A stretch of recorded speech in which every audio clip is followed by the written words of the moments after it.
नमस्कार साथियों, स्वागत है आप सभी का आपके अपने YouTube चैनल पर। तो भाई जैसा कि आप सभी को पता है, मैंने आपसे वादा किया था मैं आपके लिए साइंस के बहुत ही ज़्यादा महत्वपूर्ण चुने हुए चुनिंदा सवाल लेकर के आऊंगा जो आपकी गत वर्ष की किसी ना किसी परीक्षा में पूछे गए हैं। और ये जो आपकी साइंस की सीरीज चल रही है, जो अभ्यर्थी रेलवे ग्रुप डी के एग्जाम देने वाले हैं और साथ ही साथ में NTPC का फेज सेकंड देने वाले हैं, तो उनके लिए तो भाई ये रामबाण साबित होगी यह सीरीज। तो आज का जो हमारा वीडियो नंबर है रसायन विज्ञान का वीडियो नंबर 3 है और पार्ट होगा सेकंड। तो टॉपिक क्या है हमारा, टॉपिक भी देख लेते हैं। टॉपिक है हमारा आज का परमाणु द्रव्यमान और संरचना। परमाणु द्रव्यमान और संरचना का यह है आपका पार्ट नंबर सेकंड। 1 से लेकर 25 तक के सवालों को हम लोग पिछले वीडियोस में देख चुके हैं और 25 से आगे के जो सवाल हैं वो आज के इस वीडियो में हम लोग देखेंगे। ठीक है, अगर आप लोग पिछला वीडियो देखना चाहते हैं तो नीचे डिस्क्रिप्शन बॉक्स में जाइए, वहां पर आपको लिंक मिल जाएगा, केमिस्ट्री का भी लिंक मिल जाएगा और जो आपकी बायोलॉजी की सीरीज चल रही है बायोलॉजी के भी वीडियोस का लिंक आपको नीचे मिल जाएगा। मैं प्लेलिस्ट भी बना दूंगा, प्लेलिस्ट से भी देख सकते हैं। तो चलिए फटाफट से शुरू करते हैं आज के पहले सवाल को। सवाल रहा आपकी स्क्रीन पर, यहाँ पर आपको बताना है किसी निश्चित ताप एवं दाब पर 100 ग्राम विलायक में घुलने वाली विलेय की अधिकतम मात्रा को उस पदार्थ की विलायक में क्या कहते हैं। ठीक है, लैंग्वेज थोड़ा सा ट्रिपिकल है लेकिन ध्यान से पढ़ेंगे तो उत्तर आसानी से कर पाएंगे। एक बार पुनः पढ़ते हैं। किसी निश्चित ताप एवं दाब पर 100 ग्राम विलायक में घुलने वाली विलेय की अधिकतम मात्रा को उस विलेय पदार्थ की उस विलायक में क्या कहते हैं। तो उसको हम लोग बड़े प्यार से कहते हैं विलेयता। क्या कहते हैं? विलेयता, यानी कि ऑप्शन नंबर 3 बिल्कुल सही होगा। चलिए अगला सवाल करते हैं और अगला सवाल है यहाँ पर आपको दे रखा है N/20 NaOH का 10 ml घोल N/20 HCl के, यहाँ पर मैं लिख देता हूँ, थोड़ा सा आपको शायद दिखाई ना दे रहा हो, N/20 है और यहाँ पर है आपका HCl।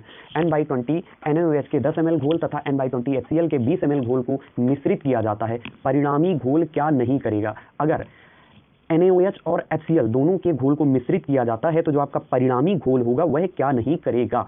देखो ऑप्शन पढ़ो। अधिक H+ आयनों से युक्त होगा, फिनोल्फ्थालीन के घोल को गुलाबी बना देगा, नीले लिटमस को लाल बना देगा, मिथाइल ऑरेंज को लाल बना देगा। तो इसमें आपसे पूछा था क्या नहीं करेगा, तो इसके लिए जो सही उत्तर जाएगा वह जाएगा अधिक H+ आयनों से युक्त होगा। ठीक है, अधिक H+ आयनों से यह युक्त नहीं होगा, यानी कि ऑप्शन नंबर फर्स्ट आपका बिल्कुल करेक्ट हो जाएगा। अगला सवाल दे रखा है परमाणु घड़ी निम्न में से किसके संक्रमण ट्रांजिशन पर आधारित होती है। ठीक है, अगर परमाणु घड़ी की बात आती है तो हमारे दिमाग में एक नाम आ जाता है सीजियम का। तो यानी परमाणु घड़ी जो आधारित होती है वह किस पर आधारित होती है मेरे प्यारे दोस्त? वह होती है सीजियम पर। ठीक है, चलिए अगला सवाल करते हैं। निम्न में से कौन सा कण अस्थायी कण है? निम्न में से कौन सा कण अस्थायी कण है? बहुत ही आसान सवाल है, बड़े प्यार से आप बता दोगे कि भैया जो न्यूट्रॉन है यह आपका कैसा कण है? अस्थायी कण है। तो फटाफट से कमेंट बॉक्स में टाइप करके बताओ कि न्यूट्रॉन की खोज किस महान वैज्ञानिक ने की थी। ठीक है, उत्तर पता है कमेंट बॉक्स में जरूर टाइप करो। चलिए अगला सवाल दे रखा है किसी तत्व की परमाणु संख्या डैश डैश की है। यह सवाल आपका पिछले वीडियो में भी आया था और यहाँ भी रिपीट हुआ है। रेलवे ग्रुप डी की परीक्षा में पूछा गया है वर्ष 2003 में। तो यहाँ पर आपको बताना है परमाणु संख्या जो होती है, परमाणु संख्या क्या होती है? तो मेरे प्यारे दोस्तों, जो परमाणु संख्या होती है वह होती है आपकी नाभिक में प्रोटॉन। नाभिक में जितने आपके प्रोटॉन होंगे, ऑप्शन नंबर 3 यहाँ पर सही होगा। नाभिक में आपके जितने प्रोटॉन होंगे वही उसकी परमाणु संख्या होगी। चीजें समझ गए? नाभिक में जितने प्रोटॉन होंगे वही उसकी नाभिक में जितने परमाणु वही आपकी परमाणु संख्या। तो दूसरे शब्दों में आप यह कह सकते हो परमाणु संख्या बराबर प्रोटॉन। ठीक है, परमाणु संख्या बराबर प्रोटॉन के होता है। चीजें समझ आ रही हैं? चलिए अगला सवाल करते हैं और अगला सवाल है परमाणु में प्रोटॉन रहते हैं। किसी परमाणु में प्रोटॉन कहां पर रहते हैं? तो भाई प्रोटॉन आपके होते हैं नाभिक के भीतर। कहां पर होते हैं? नाभिक के भीतर आपके प्रोटॉन होते हैं। नाभिक के भीतर प्रोटॉन पाए जाते हैं। अगला सवाल करते हैं। इलेक्ट्रॉन वहन करता है 1 यूनिट ऋण आवेश को, 1 यूनिट धन आवेश को, 2 यूनिट ऋण आवेश को या फिर 2 यूनिट धन आवेश को। तो जो आपका इलेक्ट्रॉन होता है, इलेक्ट्रॉन आपका 1 यूनिट धन आवेश को ग्रहण करता है या वहन करता है। सही उत्तर होगा आपका option number first. Option number first यहाँ पे सही उत्तर होगा। चलिए अगला सवाल करते हैं। एक प्रोटॉन ऊपर की ओर धारा का वहन करने वाला एक ऊर्ध्वाधर कंडक्टर की ओर क्षैतिज गतिमान है, वह विक्षेपित होगा। वह किस दिशा में विक्षेपित होगा? नीचे की ओर, ऊपर की ओर, दाईं ओर या फिर बाईं ओर? चलो, तो इसका जो सही उत्तर होगा वह होगा आपका ऑप्शन नंबर फर्स्ट, यानी कि वो जो विक्षेपित होगा नीचे की ओर। किस ओर? नीचे की ओर। चलिए अगला सवाल करते हैं। किसी तत्व के गुण को प्रदर्शित करता है, किसी तत्व के गुण को निम्न में से कौन प्रदर्शित करता है? तो इसके लिए जो सही उत्तर होगा परमाणु क्रमांक जो होता है किसी तत्व के गुण को प्रदर्शित करता है। परमाणु क्रमांक आपका क्या करता है? किसी तत्व के गुण को प्रदर्शित करता है। चीजें समझ आ रही हैं? चलिए अगला सवाल करते हैं और अगला सवाल आपका एक न्यूमेरिकल टाइप में दे रखा है। सवाल आपको दे रखा है किसी तत्व के परमाणु में 10 इलेक्ट्रॉन, 10 प्रोटॉन तथा 12 न्यूट्रॉन है, उस तत्व का परमाणु भार कितना है? ठीक है, क्या दे रखा है? 10 प्रोटॉन है, 10 इलेक्ट्रॉन है और 12 न्यूट्रॉन है। ठीक है, आपको बताना है कि उसका परमाणु भार कितना होगा। बहुत आसान सवाल है। देखो यहाँ पे आपका फॉर्मूला क्या लगेगा, तो पहली चीज आपको फॉर्मूला पता होना चाहिए। तो फॉर्मूला आपका लगेगा परमाणु भार बराबर प्रोटॉनों की संख्या प्लस न्यूट्रॉनों की संख्या। चलिए इसको सॉल्व करते हैं। तो परमाणु भार बराबर क्या होता है हमारा, पेन कहाँ गया, ये 1 मिनट, यहाँ पर सॉल्व करते हैं। परमाणु, एक अलग मैं स्लाइड ले लेता हूँ ताकि आपको चीजें बेहतर समझ में आए। परमाणु भार बराबर क्या होता है ये समझो। परमाणु भार बराबर होता है आपका प्रोटॉनों की संख्या यानी कि P प्लस का N होता है, यही होता है। अब आपको सवाल में देखो क्या दे रखा था, सवाल में आपको दे रखा था, यहीं पे सॉल्व कर लेते हैं। परमाणु भार बराबर हमने क्या किया था, यहाँ पे लिख लेता हूँ। परमाणु भार बराबर क्या होता है, प्रोटॉनों की संख्या प्लस न्यूट्रॉनों की संख्या, यही होता है। अब इसमें आपको दे क्या रखा है इस सवाल में, तो इस सवाल में आपको दिया हुआ है प्रोटॉनों की संख्या कितनी दी हुई है, प्रोटॉनों की संख्या आपको दिया हुआ है 10। प्रोटॉन कितने दिए हुए हैं, यहाँ पर प्रोटॉन आपको दिए हैं 10। ठीक है, और न्यूट्रॉन आपको कितने दिए हुए हैं, न्यूट्रॉन आपको दिए हुए हैं 12। न्यूट्रॉन आपको कितने दिए हुए हैं, 12 दिए हुए हैं। और इलेक्ट्रॉन आपको कितने दिए हुए हैं, इलेक्ट्रॉन 10 दिए हुए हैं। तो देखो अब जब आप दोनों को ऐड कर दोगे 12 10 कितना हो जाएगा, 12 10 हो जाएगा 22, यानी कि जो सही उत्तर हो जाएगा वह हो जाएगा आपका ऑप्शन नंबर बी के लिए। अब देखो जो आपके प्रोटॉन होते हैं, वैसे अगर दूसरे शब्दों में कहें प्रोटॉनों की संख्या और इलेक्ट्रॉनों की संख्या दोनों बराबर होती है। फर्क इतना होता है कि जो आपका प्रोटॉन होता है, प्रोटॉन आपका पॉजिटिव होता है और इलेक्ट्रॉन जो होता है वह निगेटिव होता है। तो यहाँ पे प्रोटॉन भी आपके 10 दे रखे थे और इलेक्ट्रॉन भी आपके 10 दे रखे थे। तो चीजें आपको आई होप स्पष्ट होंगी। परमाणु भार निकालने का फॉर्मूला होता है आपका P प्लस N, यानी कि 10 + 12 कर दिया, 10 + 12 बराबर 22 will be your right answer. चलिए अगला सवाल करते हैं।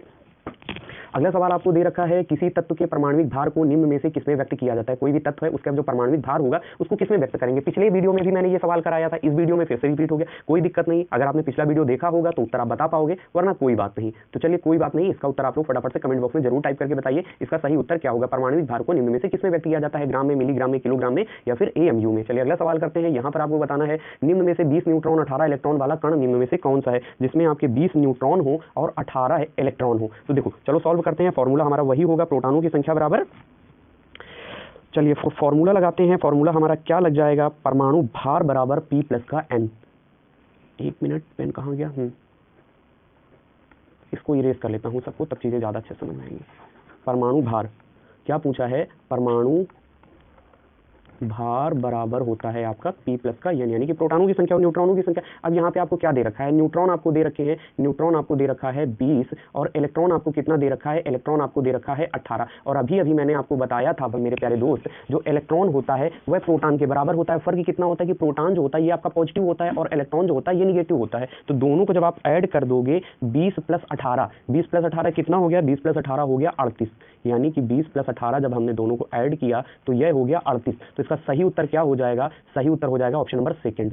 ऑप्शन नंबर सेकंड यहाँ पर सही हो जाएगा। चीजें समझ आ रही हैं। और वैसे भी अगर आप देखना चाहते तो यहाँ पे 18 इलेक्ट्रॉन दे रखा है, तो 18 इलेक्ट्रॉन का मतलब क्या हो जाता, इलेक्ट्रॉन बराबर होता है प्रोटॉन के या परमाणु संख्या के। तो यहाँ पे इसकी परमाणु संख्या 18 है, तो यही वाला सही उत्तर हो जाता है, क्योंकि कोई दे नहीं रखा है सवाल में आपको। चलो अगला सवाल करो। अगला सवाल दे रखा है, तब तक मैं इरेज कर लेता हूँ सवाल को, आप फटाफट से पढ़ो। सवाल आपको दे रखा है, सवाल आपको दे रखा है, निम्न में से सबसे छोटा कण जिसमें उस तत्व के सभी गुण विद्यमान होते हैं, वह कौन सा कण है जिसमें उस तत्व के सभी गुण विद्यमान होते हैं, तो वह आपका होता है अणु। क्या होता है, अणु। चलिए अगला सवाल करते हैं। अगला सवाल आपको बताना है, निम्न में से कौन सा गुण धर्म ठोस, द्रव और गैसों के लिए भिन्न है। निम्न में से कौन सा वह गुण है जो ठोस, द्रव और गैसों के लिए भिन्न है। ऑप्शन आपके दे रखे हैं, अणुओं की गति, पदार्थ का आकार, पदार्थ के कण का आकार, पदार्थ का द्रव्यमान या फिर ऊर्जा विनिमय। तो इसके लिए जो सही उत्तर जाएगा वह जाएगा आपका ऑप्शन नंबर 4 के लिए। किसके लिए, ऑप्शन नंबर 4 के लिए, यानी कि ऊर्जा विनिमय। अणु की गति, पदार्थ के कण का आकार और पदार्थ का द्रव्यमान, ऊर्जा विनिमय जो है यह एक अलग गुणधर्म है। चलिए अगला सवाल करते हैं।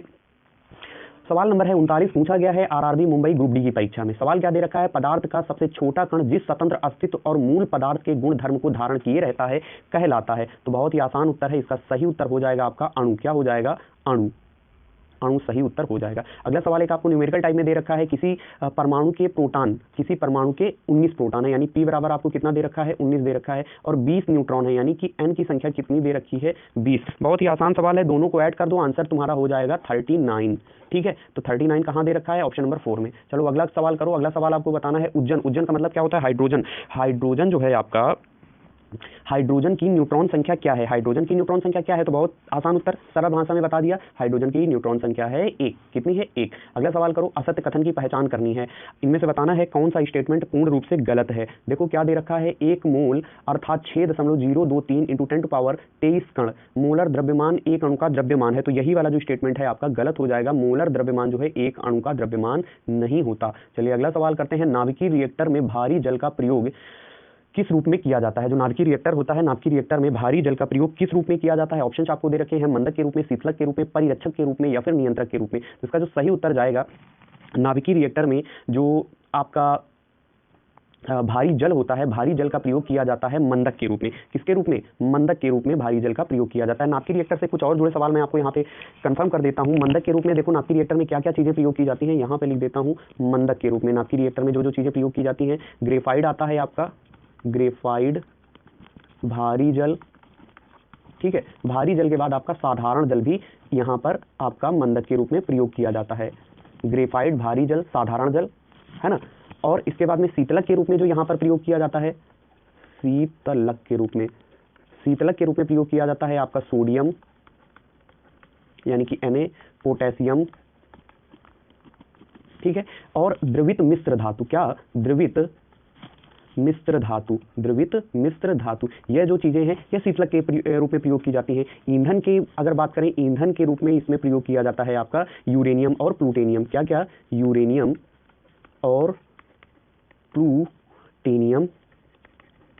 देखो राइटिंग पर मत जाना यार, भावनाओं को समझो। और नियंत्रक के रूप में यहाँ पे क्या प्रयोग किया जाता है? नियंत्रक के रूप में आपका प्रयोग किया जाता है बोरान और कैडमियम, ठीक है, बोरान और कैडमियम। तो ये चीजें हैं। अगर आपसे इससे नाभिकीय रिएक्टर से संबंधित सवाल पूछेगा तो बस इन्हीं के अंदर में से फंस जाएगा। मंदक पूछ लेगा, शीतलक पूछ लेगा, नियंत्रक पूछ लेगा और ईंधन पूछ लेगा।